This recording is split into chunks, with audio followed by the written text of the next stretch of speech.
All right, welcome to Creator Hardware, and today we're going to do some, maintenance on my UnRaid server, my test server, and then we're going to do some setup stuff that really everybody needs to do once they do an UnRaid server. After getting out the old man glasses, this is our bad drive. This one and the bottom drive right here have the exact same base serial number. So then I had to go actually to the other serial number right there, and this is the bad drive. So we're going to swap in the new one. Now make sure you put this somewhere and know it's the one with a bad sector in it. Now that the drive is in there as the parity drive, obviously it's not, parity isn't valid. It is now doing a parity sync, even though I've got an invalid status on the parity drive. Array has one failed device. I was not expecting that. Parity sync is in progress, so I'm not going to do anything until it does this, so we're going to have to wait and see what happens. So we'll get back to you after it does its thing. Obviously, I did a costume change to the parity drive. Did that a couple days ago. Now we're going to do some stuff to set up UnRaid to start using it as far as community plugins, that kind of stuff. Some of the basic stuff you want to have on your UnRaid server.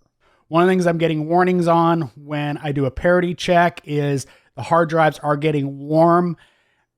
I'm not real worried about it. The data on this is going to be just basic stuff. It's just annoying. Now I've already changed it in the settings, but if you go to settings, disk settings, you scroll down here and you can change the default warnings to a higher percentage or higher temperature. And I did that 75 to 80. I already did that in my other server, mostly for the cache drives, because they do tend to get a little toasty. They are SSDs, but here I just don't want all the warnings to pop up every time it does a parity check. We want to go over to apps, and we need to install the community applications plugin. You're going to go ahead and click install. It's going to go ahead and do that. Executing hook script. I'm going to go ahead and click done. Obviously, all third-party applications, yada, yada, yada. I understand. Again, I understand. Now, obviously, we have nothing installed. We don't have any previous installed apps. I want to put in a Dynamics repository, and I want to install Dynamics System Temp. This is going to allow me to monitor the temperatures of the hardware much better than UnRaid does by itself. Go ahead and done. And it should start reporting me some temperatures, if the board will do it.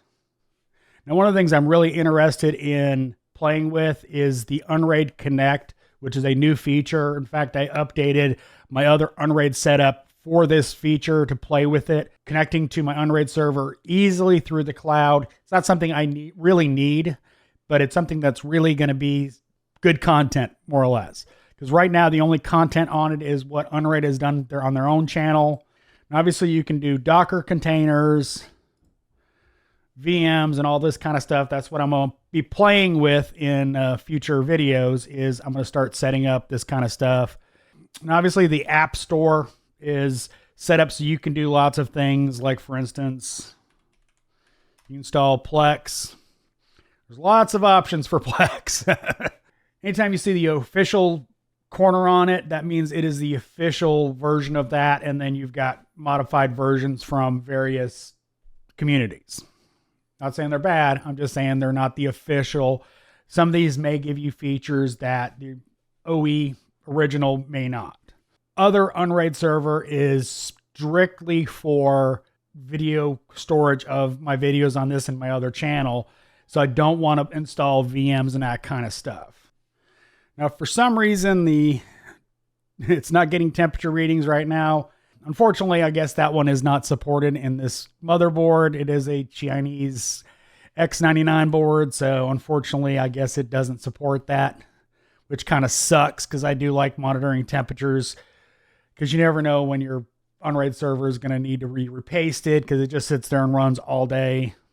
Now, shares, I just have the basic shares available, like, now for shares, I just have basic setup. So it's already, there's my test system right there. There's nothing in it right now. You can set up secure shares in it. I don't care about it. Nobody else is in my home network, so I really don't care about that.